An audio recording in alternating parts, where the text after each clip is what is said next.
পরপর দুর্ঘটনায় প্রাণহানির ঘটনায় মহাকুম্ভকে মৃত্যুকুম্ভ বলে উল্লেখ করেছিলেন পশ্চিমবঙ্গের মুখ্যমন্ত্রী মমতা বন্দ্যোপাধ্যায়। সেই মন্তব্যের বিতর্ক হতে বেশি সময় লাগেনি। উত্তরপ্রদেশের মুখ্যমন্ত্রী যোগী আদিত্যনাথ থেকে প্রধানমন্ত্রী নরেন্দ্র মোদী, বিজেপির প্রায় সকলেই তীব্র আক্রমণ শানিয়েছেন মমতাকে।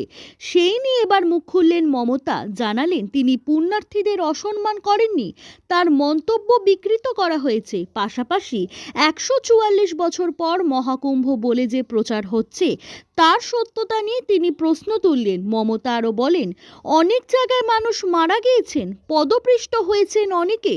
যারা স্নান করেছেন তাদের নিয়ে কিছু বলিনি আমি, তাদের প্রতি পূর্ণ সম্মান আছে। কে কোথায় যাবেন, কি খাবেন, কি করবেন এটা তার নিজস্ব ব্যাপার, কিন্তু বহু মানুষ স্বজন হারিয়েছেন। আমি যদি বিয়ে বাড়ির আয়োজন করি, বাড়তি খাবারের ব্যবস্থা রাখতে হয়, 400 লোক ডাকলে ব্যবস্থা করতে হয় 500 লোকের। এটাই পরিকল্পনা, ব্যবস্থাপনা। ধর্মের ক্ষেত্রেও কত ক্ষমতা, কত মানুষ আসতে পারেন, কিভাবে পৌঁছতে পারবেন সেগুলো নিয়ে পরিকল্পনা করতে হয়।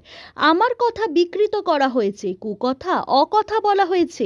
আপনারা যা বলছেন তা অসত্য, সম্পূর্ণ মিথ্যা। জীবনে কোনো ধর্মকে অসম্মান করিনি আমি।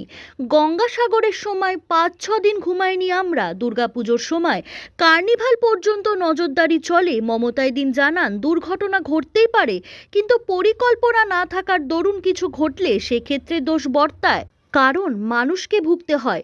যোগী যেভাবে আক্রমণ করেন সেই প্রসঙ্গে মমতার বক্তব্য, যোগীর কাছে আবেদন, আপনি আমাকে গালাগালি দিলেও আমার গায়ে লাগবে না।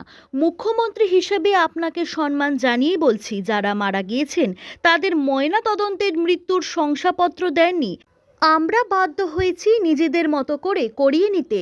অন্য রাজ্যে কি হয়েছে জানি না, অনেক জায়গায় পদপিষ্ট হয়ে এই দুর্ঘটনার শিকার হয়ে মারা গিয়েছেন মানুষ।